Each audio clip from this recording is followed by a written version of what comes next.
Hi, I'm Kathy Rushing, host of the podcast Committed, the Entrepreneur Marriage.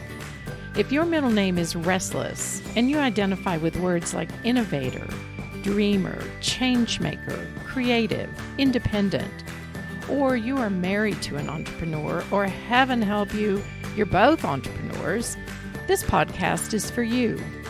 The entrepreneurial journey can be a little wild at times, like uncharted territory.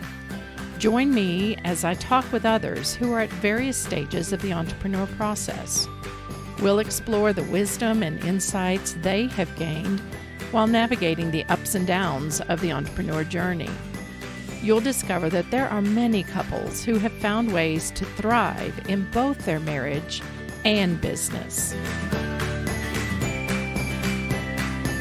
Hi, everyone, and welcome to another takeaway episode where I summarize the highlights of an interview through my perspective as a marriage coach. It's a quick way to get straight to the takeaways for those of you short on time or patience. Ashley and Jeff Korn have been married 7 years, together for 12. They live with their 2 young kiddos in Denver, Colorado. Jeff started Virtuance, a real estate photography and visual marketing company, almost 10 years ago. They now have offices in over 30 cities. Ashley's background in performance psychology led her to work with an Army program that develops resilience. Little did she know how important that would be in her coming life. She recently launched a website, Joint Venture Marriage, to provide encouragement for other entrepreneur couples. I've been asking a fun question recently. If your marriage was a team sport, what would it be? They chose sailing as the metaphor for the team sport that best represented their marriage. Avid sailors, they found many analogies from sailing that applied to marriage as well as startup life.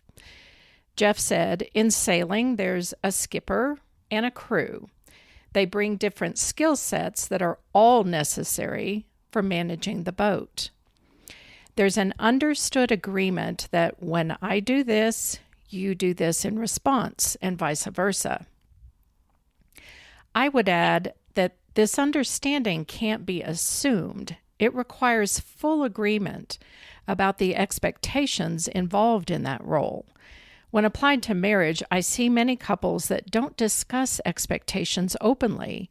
One or both will assume that the other will respond in a certain way without clearly saying what they need or want from the other. Jeff also said that sailing has sometimes been described as long periods of boredom interspersed with moments of sheer terror. I hadn't heard that before, but it's pretty cute. This is not their marriage, Ashley was quick to point out, except that at times they are spinning too many plates in the air and have a hard time keeping up, and it feels a little crazy.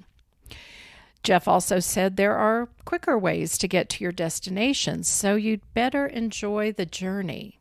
This speaks more to a startup.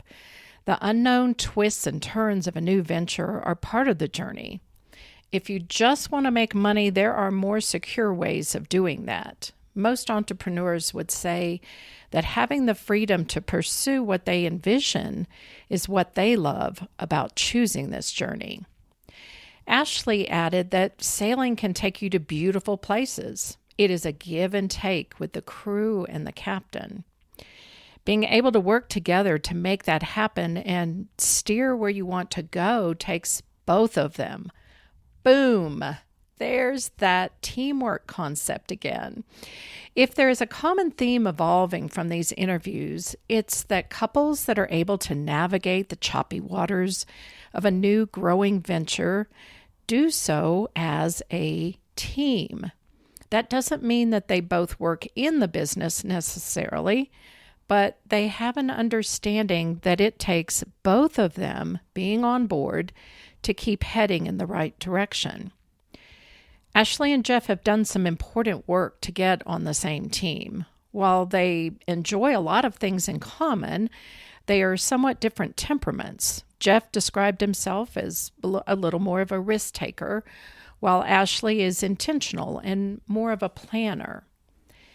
They had a particularly difficult time when their first child was born, a couple of years into Jeff's new company. Jeff was traveling a lot, and Ashley felt like a single parent. This is a pattern I hear so often, that if there was only one thing I could get entrepreneur couples to focus on, it's becoming a team. So often, the entrepreneur is so busy he doesn't see that their spouse is drowning. Ashley started looking for resources for their marriage. She found couples to interview and learned strategies that were helpful to them. She read books, searched the internet for resources. Oh, side note here. My website and this podcast were some of the resources she found. So a reminder from your sponsor, that would be me, sharing the podcast and the website resources helps others find the tools and help when they need it. Okay, back to the show. Together, they became more intentional about developing agreements around work hours so that Ashley would know she would have some relief. They spend some time at the beginning of the year talking about goals, something she describes as being a little nerdy, but they love sitting down at the beginning of the year, kind of dreaming about what's ahead and what they need from each other to help accomplish these goals. They had to be vulnerable, willing to hear the other and to say what they needed. This is such an important part of a thriving marriage. Ashley could have just allowed the resentment to build, stepping up her appearance of competence. I'm fine is too often the automatic response of capable but exhausted women. You can only keep up the front so long before the facade cracks. So kudos to them for doing the work. These challenging seasons, and parenthood is a significant season, aren't always fun, but meeting the storms head on is the only way we stretch and grow, reaching for the life preservers whenever we can find them. See, I'm still finding sailing analogies. Jeff did something that is another important practice in successful marriages. He publicly affirmed Ashley for her contributions to the company.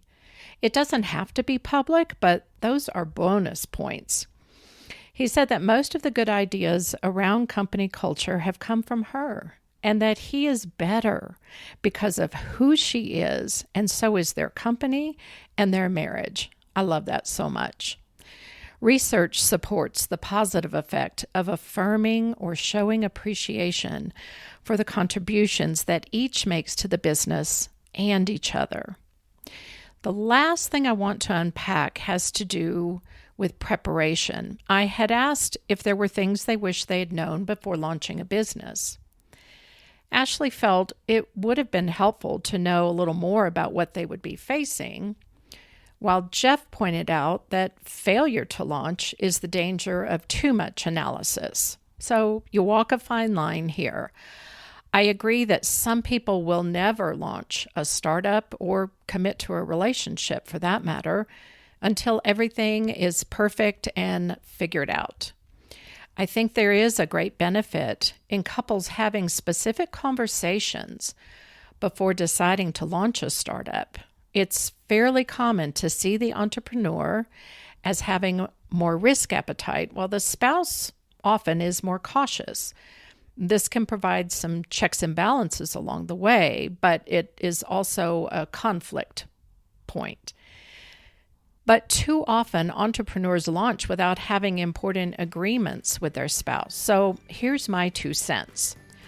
Find a couple that have started something and ask them about their experience. What is it we don't even know to ask? You can't prepare for everything. Even in sailing, you read weather reports and sometimes a storm comes out of seemingly nowhere. But there are ways to inform your decision so you can better begin as a team. Check out Ashley's website at jvmarriage.com or share this episode with someone who might just need a life preserver. You're building a life together. Make it a great one.